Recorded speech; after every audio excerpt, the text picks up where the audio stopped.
Imagine waking up one morning and realizing that everything you thought was secure, your job, your savings, your home was suddenly at risk or already gone. The banks have shut their doors. The company you work for has closed down. You stand in a long line just to get a piece of bread or a bowl of soup. Around you, entire families sleep in makeshift tents, in parks, in cars. This wasn't a scene from a war zone or a natural disaster. This was America during the Great Depression, a period of suffering and struggle that changed the course of U.S. history forever.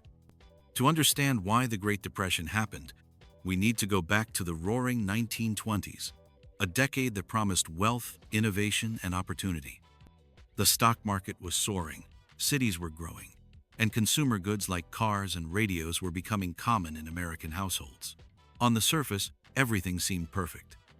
But beneath the glittering image of economic success, there were cracks forming, cracks that would lead to the greatest financial collapse in American history. In the 1920s, people became obsessed with the stock market. Stocks were seen as a guaranteed way to make money.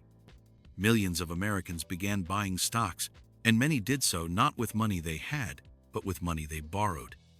This practice was called buying on margin, where someone might pay just 10% of a stock's value and borrow the rest, betting that the price would keep rising. At first, it worked. Prices kept going up, and everyone from wealthy businessmen to ordinary workers started investing. But eventually, stock prices rose far beyond what companies were actually worth. It was a bubble, and like all bubbles, it was destined to burst. In October 1929, the bubble finally popped. Stock prices began to fall rapidly, and panic set in.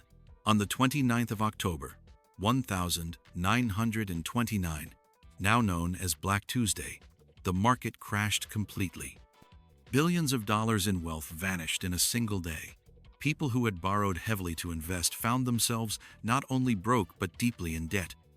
The crash didn't just wipe out the rich. It devastated middle-class Americans, small business owners, and banks. Banks had played a dangerous game during the 1920s. They had invested heavily in the stock market and issued loans with little regulation or security. When the market crashed, banks lost massive amounts of money. Worse, people rushed to withdraw their savings, fearing that banks would go under.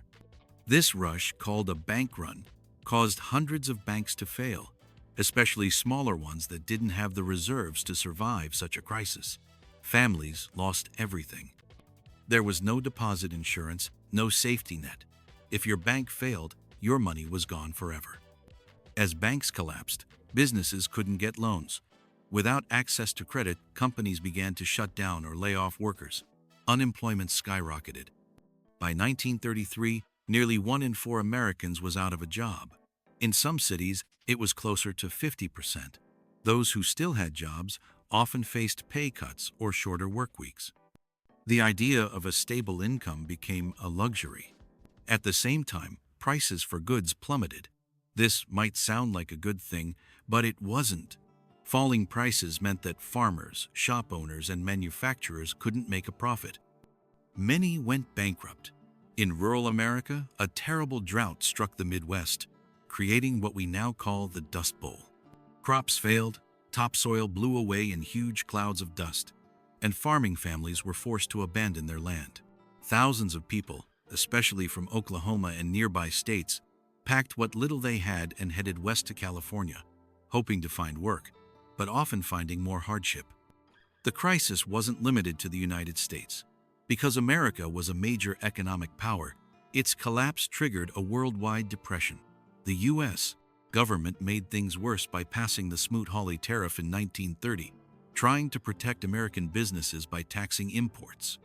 Other countries retaliated with their own tariffs, causing global trade to collapse. It became a downward spiral. Less trade meant fewer jobs meant less income, and less income meant even fewer goods being bought and sold.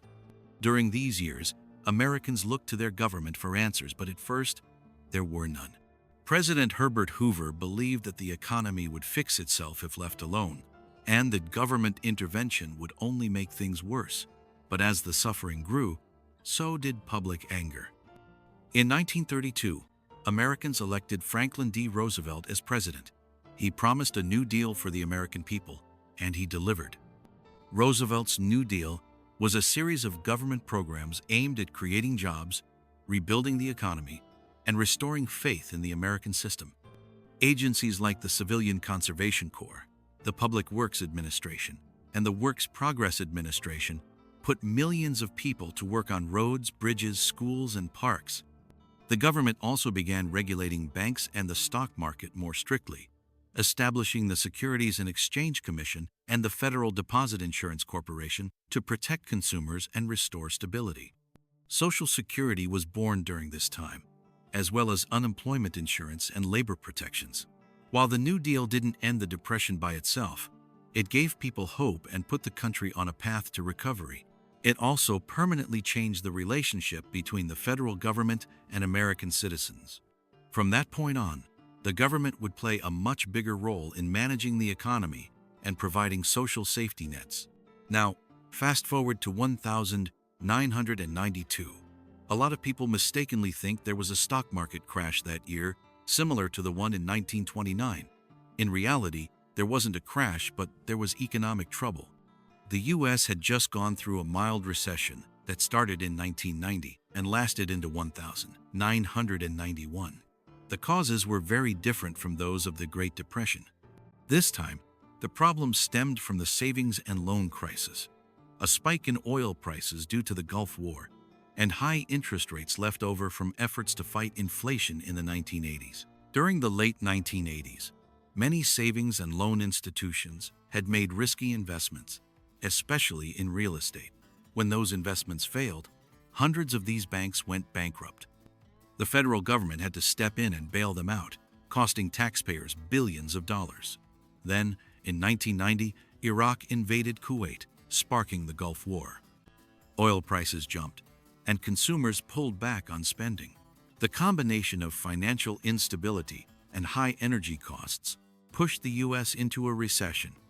By 1992, the economy was beginning to recover, but unemployment was still high and wages were stagnant. Many Americans were frustrated.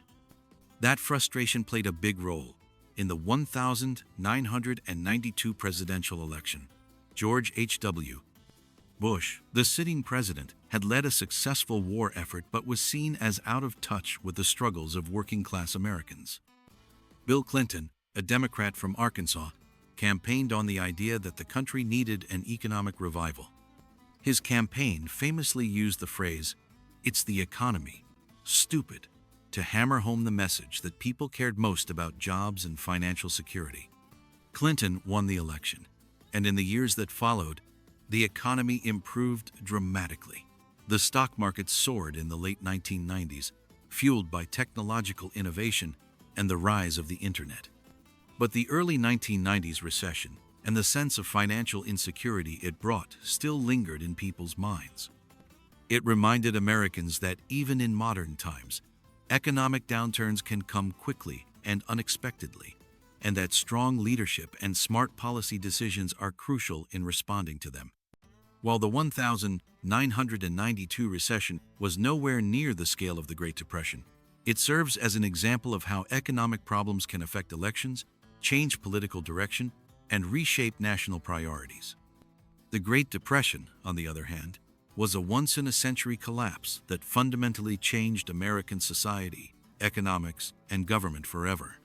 So when we ask why the Great Depression happened, we have to understand that it was the result of a perfect storm: unchecked speculation, fragile banking systems, income inequality, lack of regulation, and an unprepared government response.